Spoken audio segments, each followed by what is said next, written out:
Bom, mas então, quais foram as implicações do plano de metas e do fato dele ter recorrido à emissão de moeda para viabilizar o financiamento do plano? Isso resultou num cenário de grave crise e instabilidade econômica e política no Brasil na década de 60. Então vejam aqui o que nós observamos. Déficit crescente, o plano de metas, ao provocar a aceleração da inflação, ele fez com que o governo não conseguisse fechar as suas contas. Ele também resultou em inflação acelerada, inflação em uma trajetória ascendente, uma inflação que se encontrava em aceleração no começo da década e, por fim, em elevada instabilidade política.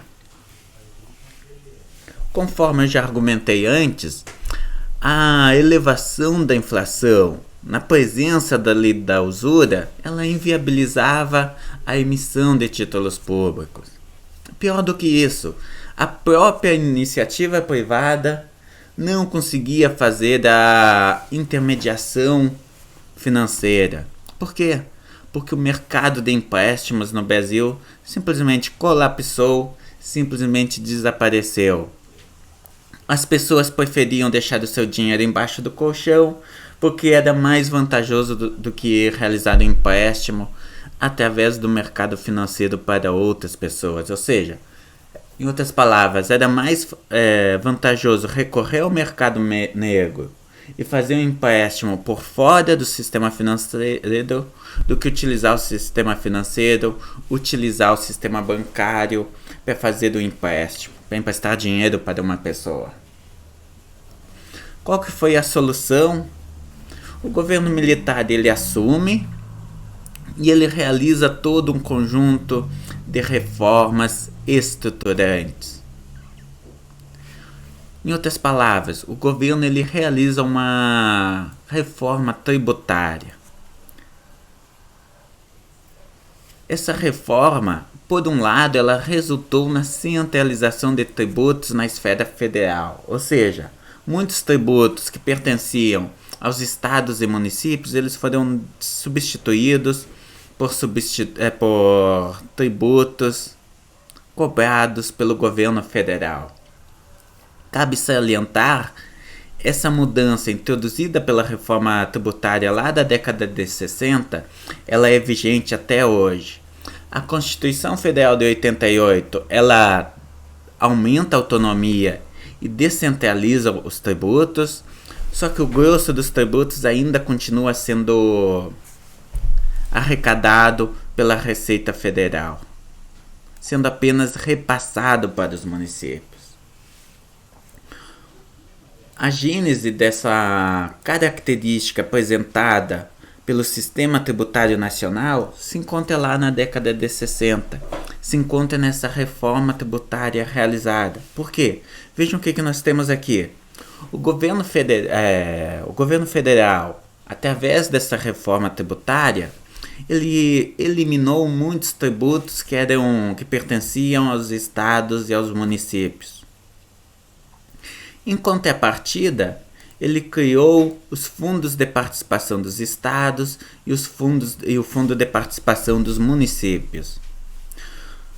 A promessa do governo federal era de que os recursos, as fontes de recursos perdidas pelos estados e municípios com a realização da reforma tributária, elas seriam recuperadas através dos repasses realizados por meio desses fundos. O que não aconteceu. Na verdade, o que nós observamos? O que caracteriza o período militar? Crescente centralização e redução na autonomia dos estados e municípios. Ou seja, o governo federal, ano após ano, 68, 69, 70, 73, ele foi reduzindo os repasses realizados para os estados e municípios. Apenas a partir de 75 que os repasses voltam a se elevar e essa tendência à concentração e centralização é revertida. Qual que foi a vantagem apresentada por essa reforma tributária? Conforme nós discutimos na aula sobre tributo ótimo, sobre sistema tributário ótimo, essa reforma tributária ela resultou num sistema tributário moderno, no sistema tributário mais próximo do ótimo que o Brasil já observou. Por quê? Porque muitos tributos que incidiam em cascata, eles foram eliminados através da instituição do IPI e do ICM. Então veja o que nós temos aqui. Existiam muitos tributos que estados, municípios e governo federal tinham tributos que incidiam sobre a mesma base tributária. Isso fazia com que o sistema tributário se tornasse extremamente complexo e ineficiente. Essa reforma tributária, ao reduzir o número de tributos, ela resolveu este problema.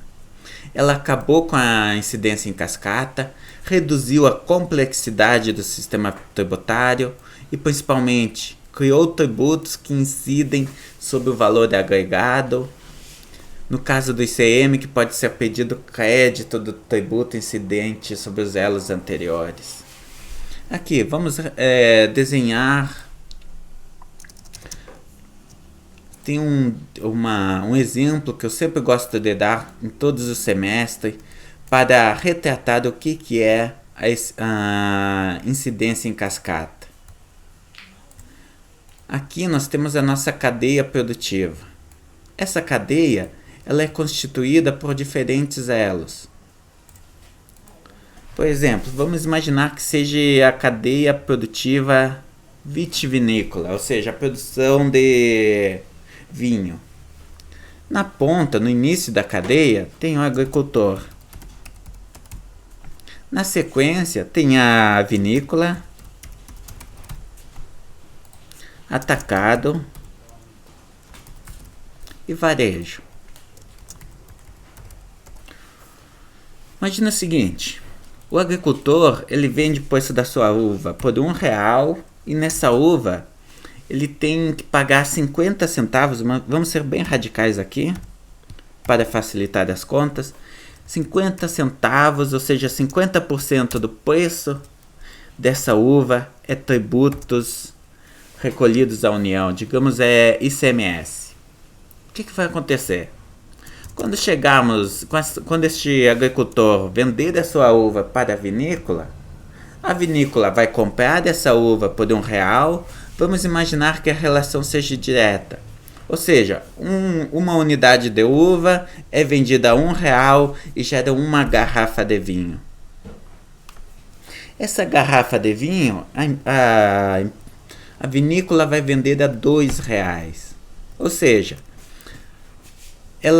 a vinícola agregou 100% de valor em cima da uva do agricultor. O agricultor vendeu a uva por R$1, a vinícola foi lá, dobrou o preço e vendeu a R$2. O atacado vai fazer a mesma coisa.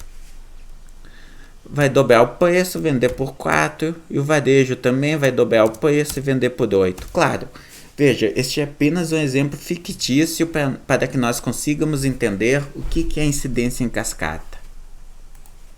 Se nós seguimos a mesma lógica, bom, então, aqui nós temos o preço do tributo, do preço do bem. O preço. Aqui nós temos o montante de tributos pagos.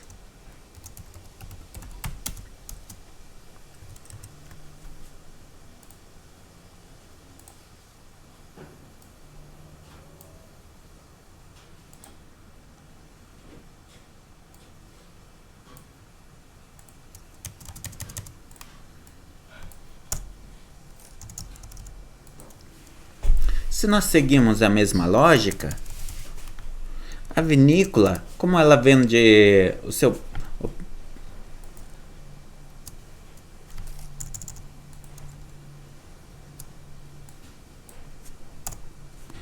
Como ela vende a sua garrafa de vinho a R$2, Se ela tiver 50% de imposto sobre essa garrafa, significa que ela vai ter que pagar de R$1. O atacado, por sua vez, R$2. E o varejo, R$4. Qual que é a implicação disso? O que nós observamos? Cada agente, a base de incidência desse imposto é um imposto cuja base de incidência é a produção deste bem, e sendo que este imposto ele tem uma alíquota de 50%. O que nós observamos aqui? Qual que é o preço final deste bem? 4. Ou seja, o preço final pago pelo consumidor é de R$4. R$8, melhor dizendo. Pergunto, o quanto de tributos que incidiu sobre essa cadeia? O varejo pagou R$4, o atacado pagou 2, a vinícola pagou R$1 e o agricultor pagou 50 centavos. 4 com 2, 6, 7,50. Preço, R$8, tributos, 7,50. Então vejam, como que todos os elos tiveram que pagar tributos, a tributação total foi de 50%, como definiu a alíquota? Não, foi muito mais do que isso, 7,50. Se nós pegarmos 7,50 e dividirmos por 8,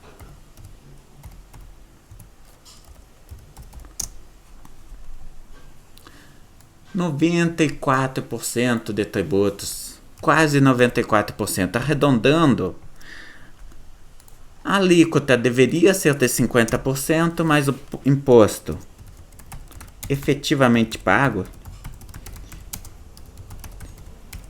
ou melhor dizendo, efetivamente incidente sobre essa cadeia produtiva, foi de quase 94%. Vamos aproximar para 94%.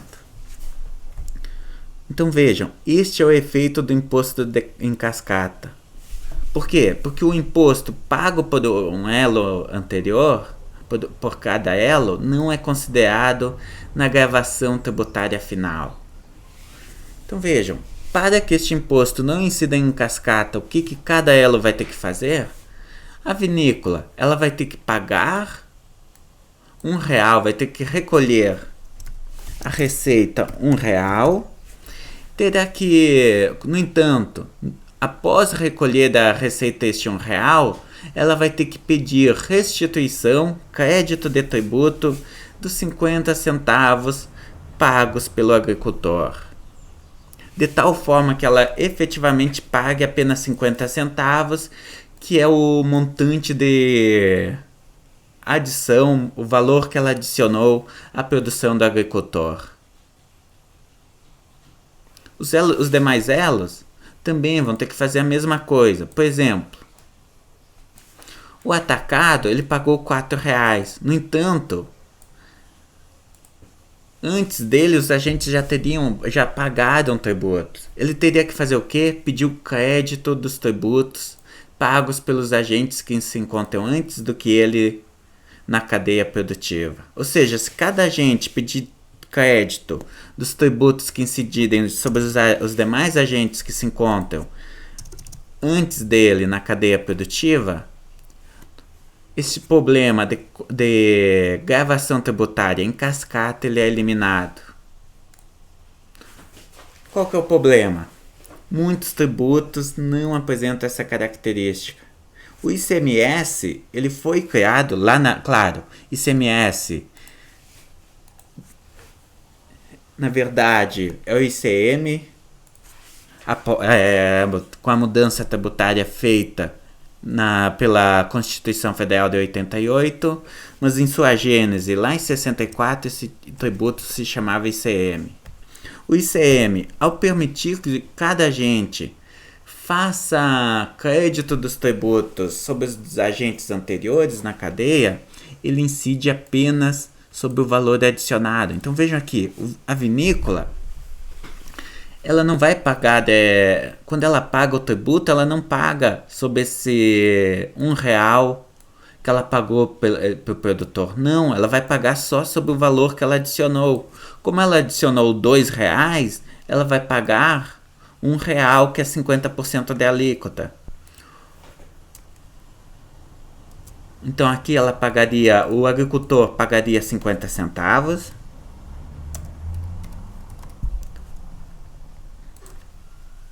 A vinícola, ela pagaria, se for, pagaria porque eu estou considerando se for realizado o crédito do tributo. Se ela pagar apenas sobre o valor que adicionou, a vinícola pagaria 50 centavos. O atacado pagaria R$ 1 e o varejo pagaria R$ 2. R$ 2 do varejo, R$ 1 do atacado, 3. 50 centavos da vinícola mais 50 centavos do agricultor, R$ 4. 4 dividido por 8, 0,5, 50%, que é a alíquota do imposto. Ou seja, para que o tributo ele não incida em cascata, cada agente deve pagar apenas o equivalente ao valor que o agente adicionou à cadeia produtiva, e não sobre o tributo, não deve pagar tributo sobre o valor adicionado pelos elos anteriores. A grande inovação da reforma tributária da década de 60 é que ela criou tributos que não incidem em cascata. Ela reduziu este problema ao criar, por exemplo, IPI. Quer dizer, ao criar o ICM, o IPI já é outra história. E claro, mais do que isso, veja o que nós temos aqui. O IPI, ele também apresenta uma característica desejável porque ele apresenta alíquota inversa à essencialidade do bem. Quanto mais essencial o bem, menor a alíquota do IPI. Ou seja, o Brasil ele conseguiu criar uma estrutura produtiva, tributária, que é progressiva. Outra inovação importante, criação do FGTS, Fundo de Garantia do Trabalhador Salariado. Pergunto para vocês, por que o governo criou o FGTS? Vocês saberiam dizer qual a finalidade de criação desse tributo? Não deixa de ser um tributo. Muito simples, meus caros. Qual que é o maior problema que nós estávamos discutindo? Enfrentado pelo governo? Poupança, obtenção de recursos. O FGTS ele foi criado como um instrumento de poupança obrigatória ou compulsória. Ou seja, ele foi criado com o objetivo de possibilitar a obtenção dos recursos para a realização dos investimentos em infraestrutura.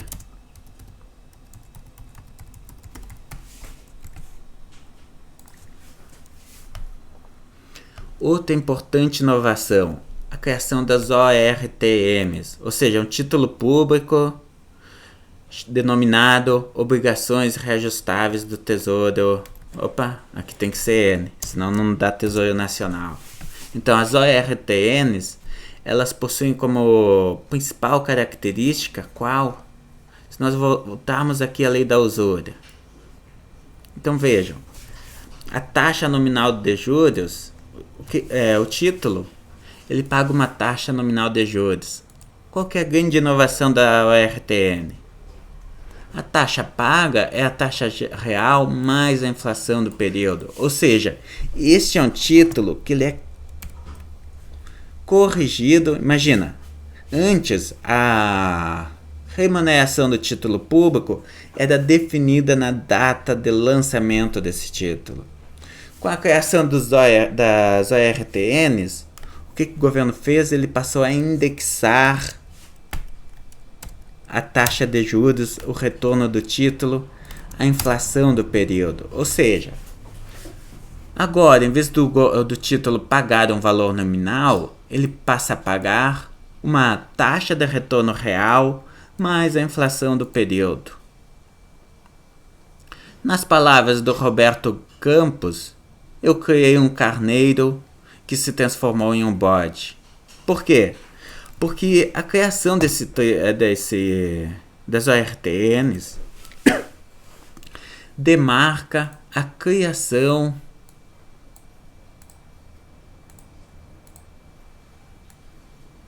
da correção monetária.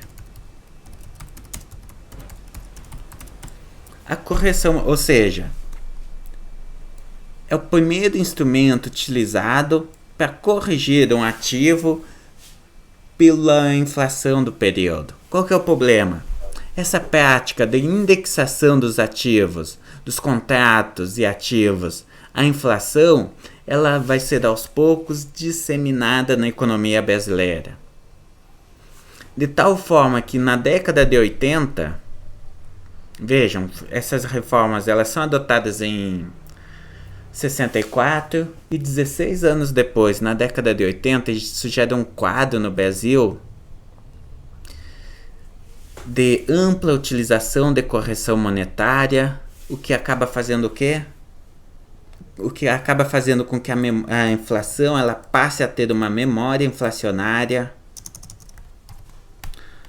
Porque se todos os agentes estão corrigindo os seus preços pela inflação passada, significa que a inflação no período atual passa a depender da inflação passada. Ou seja, PT é igual a PT menos 1 mais um choque qualquer. Então veja, a inflação ela passa a ser igual à inflação passada mais um choque. Sempre que ocorrer um choque, por exemplo, uma quebra de safra neste país, que pressione o preço para cima, o que vai acontecer com a inflação? Ela vai se elevar e não vai ser reduzida ao seu patamar inicial. Este é o problema criado pela correção monetária. Então vejam, nós temos a nossa inflação aqui. Sempre que a inflação se eleva, ela permanece nesse novo patamar e não se reduz. Ocorreu uma quebra de safra, um choque adverso, qualquer fator que provoque elevação no nível de preços, a inflação permanece nesse patamar, não se reduzindo.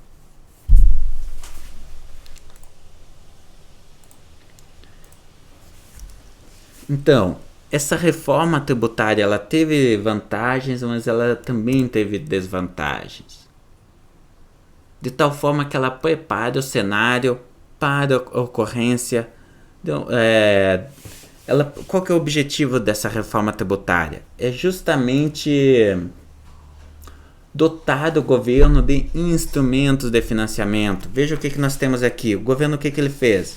Ele criou mecanismos de poupança compulsória, nosso FGTS, ele criou com a correção monetária, ele cria um mercado para os títulos públicos, ele faz com que os títulos públicos passem a ter remuneração positiva e acima da inflação, e ele também cria novos tributos, ou seja, ele dota o governo de diferentes fontes de financiamento. De certa forma, essa foi o milagre do econômico.